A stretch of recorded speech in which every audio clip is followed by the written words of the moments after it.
Sering kita melihat, mendengar anak-anak menuntut sepatu Natal, baju Natal, hal-hal yang baru, hal-hal yang bersifat aksesoris ketika momen Natal tiba, saudara. Mungkin kita ada yang merasa lucu dengan hal itu, tertawa dengan hal itu. Tapi itulah kebenaran, itulah keadaan seseorang apabila seseorang itu tidak mengerti makna Natal yang sesungguhnya. Oleh karena itu, saudara, betapa kita penting memahami sesuatu sebelum kita melakukannya. Supaya kita terhindar dari kekristenan yang ikut-ikutan. Orang lompat-lompat, kita lompat-lompat. Orang jingkrak-jingkrak, kita jingkrak-jingkrak. Tetapi kita tidak memiliki dasar yang kuat, dasar yang teologis. Kenapa kita jingkrak-jingkrak? Dan hal itu banyak terjadi dalam kehidupan bergereja masa kini. Menurut Yesaya pasal yang ke-9 ayat yang ke-5, maka di sana dikatakan, saudara, salah satu predikat daripada Yesus yang lahir yang telah dinubuatkan oleh para nabi, salah satunya adalah Yesaya, dikatakan dia adalah Bapa yang kekal, Raja Damai. Dia adalah Raja Damai. Betapa justru kontras dengan predikat Yesus ini banyak dialami orang Kristen di momen Natal. Banyak orang justru kehilangan damai. Banyak orang justru hatinya dipenuhi dengan yang namanya sungut-sungut, uring-uringan, menggerutu, mengeluh, dan lain sebagainya. Dan kalau kita mengamatinya, saudara, justru orang-orang Kristen itu sendiri yang menciptakan ketidakdamaian di dalam hatinya, di dalam dirinya. Mengapa?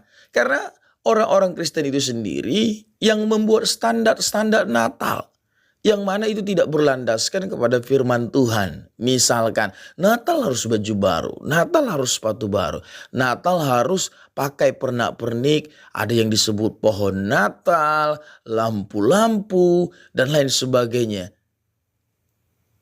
Yang membuat standar ini kan manusia itu sendiri.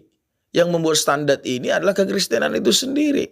Tidak ada hal yang sama sekali ya yang kita perhatikan di dalam Alkitab yang menjelaskan, yang mengajar kita, meminta kita melakukan hal-hal yang demikian. Sehingga ketika momen Natal tiba, maka kita berupaya, kita berjuang untuk memiliki hal-hal yang tadi itu. Kita berusaha untuk memenuhi standar yang tidak berdasarkan Alkitab itu. Sehingga ketika keuangan kita terbatas, keuangan kita tidak mendukung, akhirnya timbul perasaan yang tidak nyaman, tidak damai di hati. Karena apa? Karena kita sudah melakukan kesalahan. Kita sudah menetapkan standar-standar yang sama sekali Alkitab tidak mengajarkan demikian. Tidak masalah kita merayakan kelahiran Yesus Kristus walaupun Natal bukan salah satu perayaan daripada orang Israel. Tapi kalau itu bermuara untuk kemuliaan nama Tuhan, ya, pusatnya adalah Tuhan Yesus.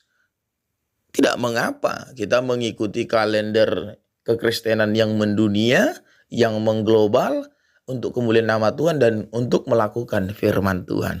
Tetapi betapa menyedihkan tentunya bagi Tuhan apabila kita melakukan semua kegiatan-kegiatan Natal kita karena kita terjebak dengan yang namanya tradisi yang kita pun sama sekali tidak memiliki pemahaman yang baik tentang itu.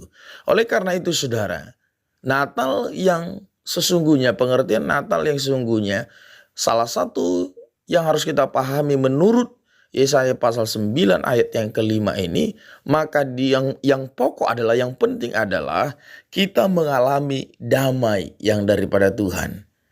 Itu berarti, saudara, di dalam momen Natal yang perlu harus diberitakan, yang perlu harus diajarkan adalah tentang datangnya Raja Damai. Karena apa? Dunia ini butuh damai sejahtera. Dunia ini membutuhkan damai. Oleh karena itu kita harus menyampaikan ini. Betapa manusia membutuhkan Yesus. Betapa dunia ini membutuhkan Yesus. Karena dialah Raja Damai. Kedamaian tidak tercipta karena uang banyak. Kedamaian tidak tercipta karena jabatan. Kedamaian tidak tercipta karena pernak-pernik Natal. Jadi pusat daripada Natal itu sendiri adalah Yesus. Oleh karena itu saudaraku yang dikasihi oleh Tuhan, mari kita geser hal-hal yang tidak berdasarkan kepada Alkitab, walau yang sudah mentradisi dalam kehidupan bergereja, kita mengganti kepada apa yang sebenarnya, apa yang seharusnya. Jadi di dalam Natal, pusatnya adalah Yesus Kristus. Ini yang harus kita sampaikan. Setiap kita seharusnya semakin kita banyak merayakan perayaan-perayaan Natal, hati kita semakin damai, hati kita semakin baik, semakin mantap mengasihi Tuhan dan sesama. Oleh karena itu saudara, mari kita benahi cara berpikir kita ubah paradigma yang salah dalam diri kita, mengisinya dengan standar-standar yang benar, yang tentunya adalah firman Tuhan. Supaya di momen Natal ini justru jangan sampai kita kehilangan damai sejahtera, kehilangan sukacita. Padahal Natal itu adalah Yesus yang adalah Raja Damai datang ke dunia supaya kita memiliki damai, supaya kita memiliki sukacita. Jangan sampai di Natal ini saudara kehilangan damai, kehilangan sukacita. Buka hatimu, terimalah Yesus yang sudah lahir itu, Raja Damai itu. Dia akan menciptakan damai yang sempurna di dalam hidup kita. Untuk kita terus menjalani hari-hari kita bagi kemuliaan nama Tuhan. Terus saudaraku bersekutu dengan Tuhan. Selamat merayakan Natal bagi kita semua. Tuhan Yesus memberkati. Salam.